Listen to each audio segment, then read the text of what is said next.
that is unfolding in the Gulf. We are joined in by Mr. Mayad Javedan Far, who is an Iranian-Israeli Middle East analyst, who's joining us live from Tel Aviv. Mr. Javedan Far, thank you very much indeed for joining us on this broadcast on WION. And let me begin by asking you this.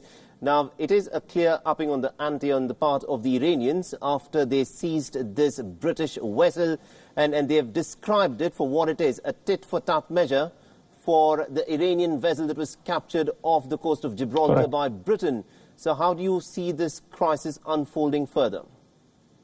Well, Mr. Saleh, is going to escalate.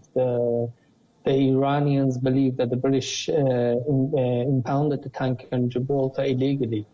Whereas, as a matter of fact, it was a legal operation. The tanker was carrying oil for the Syrian regime, which, as we know, is under sanctions for its terrible crimes that it's committing in Syria.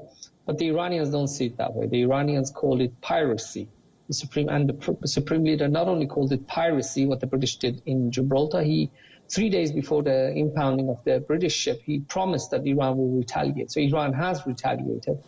I don't believe that story that they captured the ship because it had collided with a fishing boat. But the ship was impounded by Iranian special forces in international waters.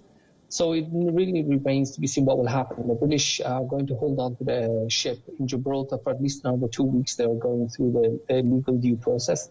And I think until then, the situation will stay the same, if not perhaps get worse, because the British, next time, they may shoot at Iranian boats coming near them in international waters. All right, but how do you see this crisis will be resolved? This is effectively a crisis that, is pointing towards a situation as to who will blink first in this case. Well, I don't think the British will be able to blink first because the legal process will have the due legal process will have to be, they will have to do it. They'll have to go through it, and it will take at least another 2 weeks, if not a month. And until then, I don't think the Iranians are going to release the ships because, as I said, the Iranians don't believe in the due legal process in the UK. They see it as piracy.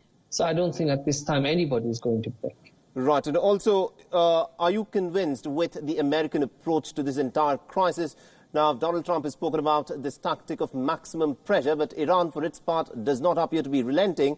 On the other hand, what they've done is they have started to break away and are flouting the Iranian nuclear deal of 2015 step by step.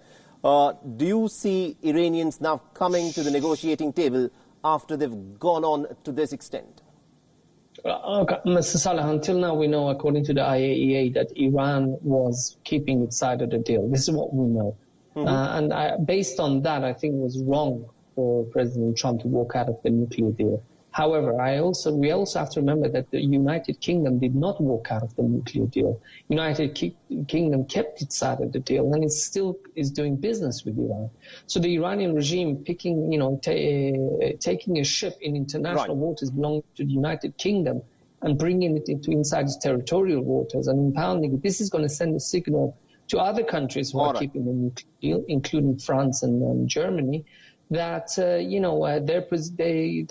they keeping the deal is not going to help them much, because if Iran sees them siding with the US on anything, that they could also, their maritime safety could also be in jeopardy in the Persian Gulf. All right, we'll have to leave there. Thank you very much indeed, Mr. Javedan Far, for joining us and getting us all those insights. It will be very interesting to see as to how this crisis, in fact...